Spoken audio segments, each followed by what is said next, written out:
As we stand in this war, iron swords in Israel, we want to address the question today of who controls the war. So let us look into the book of Devarim, Deuteronomy, chapter 4, verses 38 and 39, to try to understand really who is in control of this war. Verse 38 states, "L'orish goyim gdolim ve'atzumim mimcha mipanecha la'avircha latet lecha et artzam nachalat kayom azeh."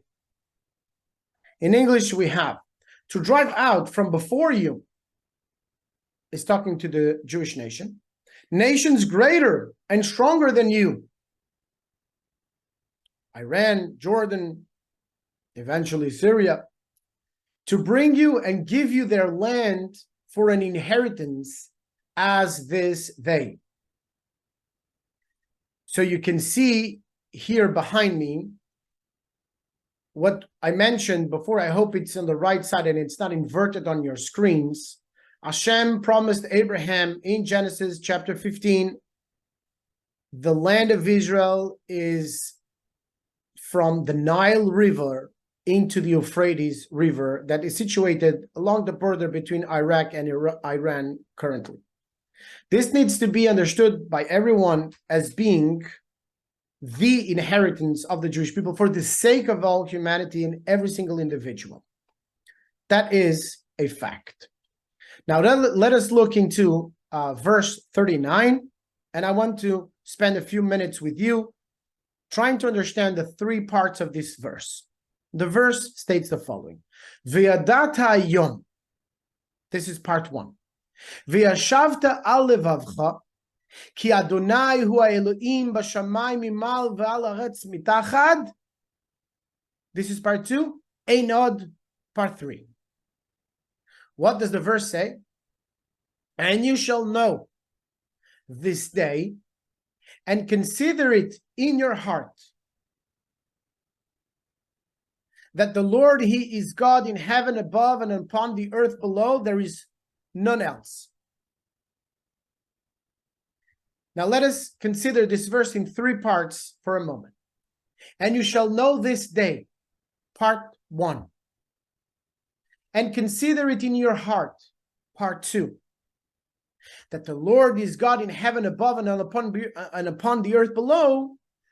There is none other, part 3. Let us consider this for a moment. We mentioned, first part of the verse in Deuteronomy chapter 4, verse 39, Veyadata HaTom, you shall notice today. It is referring for when a person is sitting in a house of study in the morning or by watching this video on YouTube, that the books are open in front of us. And the greatest prophecy of all is the Torah. It's a living prophecy, ongoing prophecy, together with the Jewish people, which are the Mashiach. The Jewish nation is the Mashiach, the Redeemer, as the Redeemer's function is to reveal to humanity what is Hashem's plan for creation. And this is where we stand. The entire Jewish people is the Mashiach. We are the chosen one, as it's mentioned in different prophecies in Isaiah, in Zephaniah, Ve'alu Moshe be'al Tzion lishpot et Esav beyom ha'u yeh Hashem echad u'shmo echad in Ovadia. It's written that my redeemers will go up to the Mount of Zion, and on that day the name of Hashem will be one, and he will be one. That means that everybody will recognize him. In Isaiah 52, 53, 54, mentioned several times, he is my servant, he is my servant, it's referring to the Jewish people. As you have learned and heard many times from my good friend Rabbi Tuvia Singer, that who is the servant of Hashem? The Jewish people. Who is the one that is thrown down and beaten and for so many generations? Who is it? Who is those that are attacked? the downtrodden, the Jewish people. So know this day, as you stand with your books open. We have our books open in front of us. We consider this verse in Deuteronomy as the living prophecy of Hashem together with the Jewish people. As it's brought in Tanya, in the foundation of all the secrets of why the Torah was given to us, to instruct us an instruction of life. So you shall know today, the books are open in front of you. In order for each one to reach this level of the verse of the prophecy, know this day, we need to sit in the morning and study and learn and open the book and the right book and with the right mentor, with the right guide, with the right rabbi. So each one has this obligation to know this day, to open the right book with the right rabbi, to study the right text. Know this day, Deuteronomy is stating. And then the verse continues and says, and consider it into your heart. In Hebrew it says, VHashvot al Levavecha. You shall set it into your heart. What should we set into our heart? It seems redundant. If we know already in the morning that Hashem is one, He is one with His Torah, He is one with His people, and He is one with that moment that you are learning Torah. Why should we set onto our heart? We already know it in an intellectual way. It seems redundant. Know it, settle into your heart. When you go to the street, when you go to your job, when you're stuck in traffic, when you are exposed to a situation like this that is going on right now in the world with the war, iron swords in Israel for the 8th day. And eventually you will start losing touch with the divine unity. Settle into your heart that everything is precisely determined by divine providence. Hashem is directing every single detail of reality as we speak. Set it onto your heart. Do not fall into the fear. Stand for your values, for the unity of Hashem. Do not lose touch with the unity of Hashem. When sudden terror will come about, do not fear, for Hashem is with us. Hashem is the very essence of our reality. Nothing is out of His control. Hashem controls every single detail at every single moment of reality. We have to set this strong in our heart that His unity is never compromised, even when in the ground the facts seem to show something else.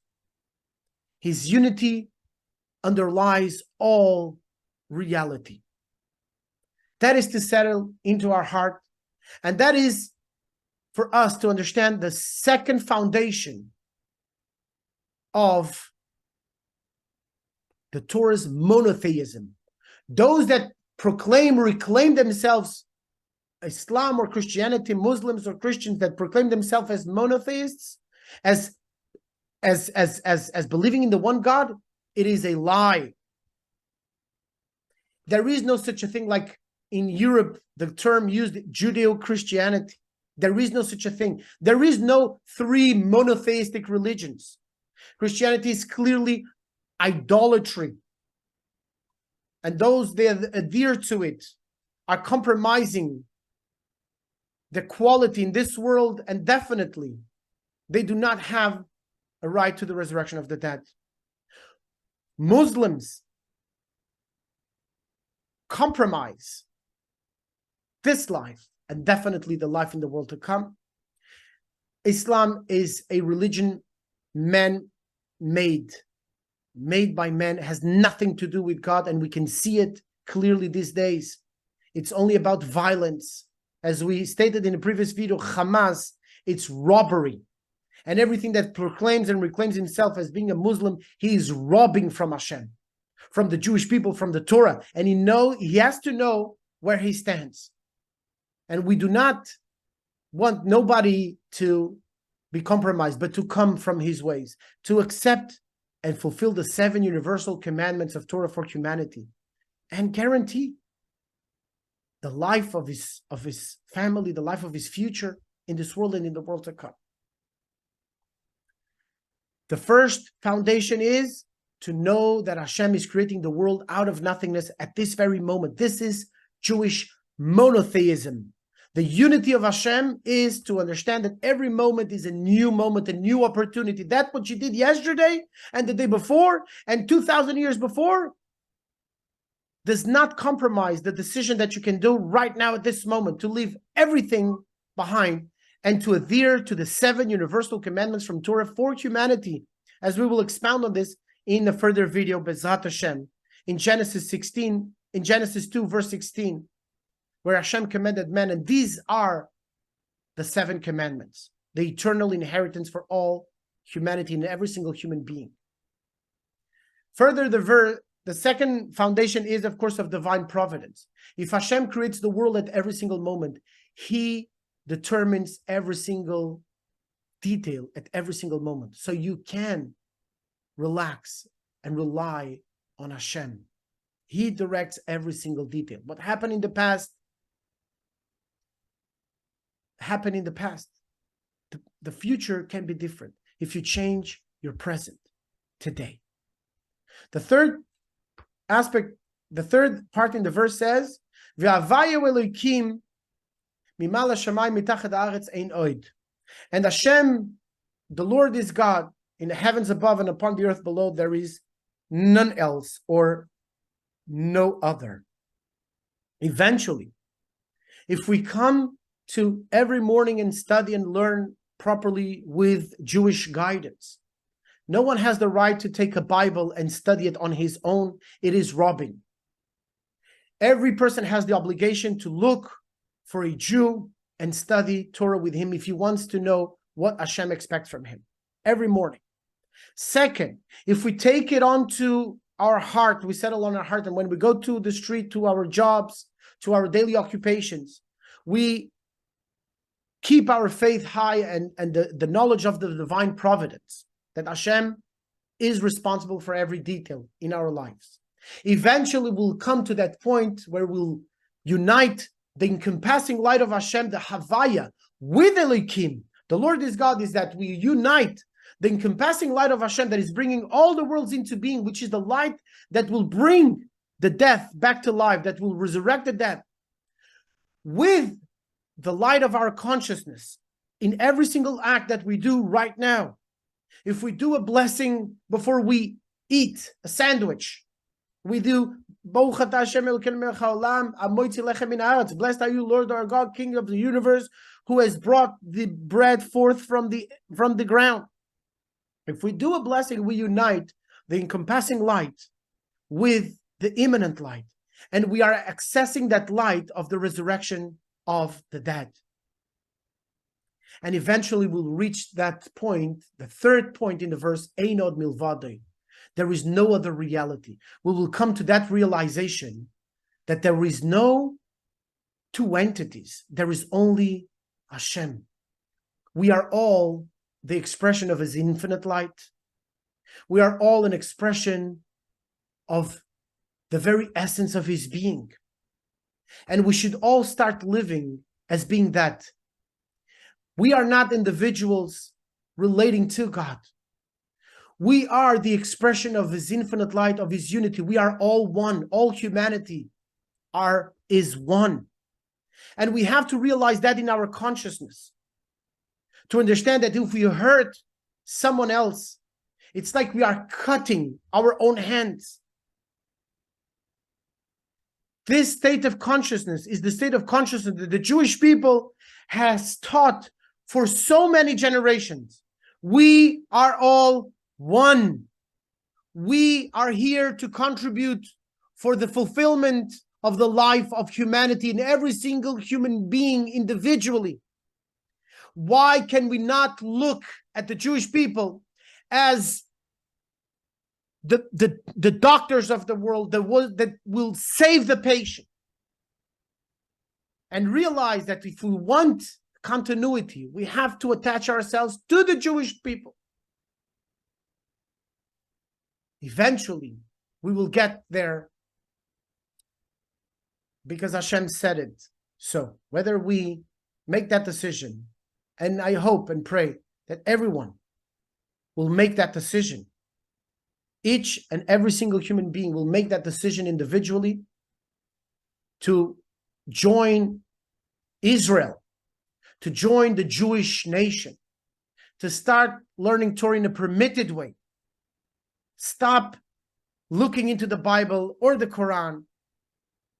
Start learning Torah properly with a Jewish mentor, a rabbi. And through this, you will guarantee safe passage for the world to come and the resurrection of the dead. Bezrat Hashem, Ken Yeh Ratzon. Hashem wants that everyone should live. Torat Chaim, you should live by them. Bezrat Hashem, may we all fulfill our potential for life today.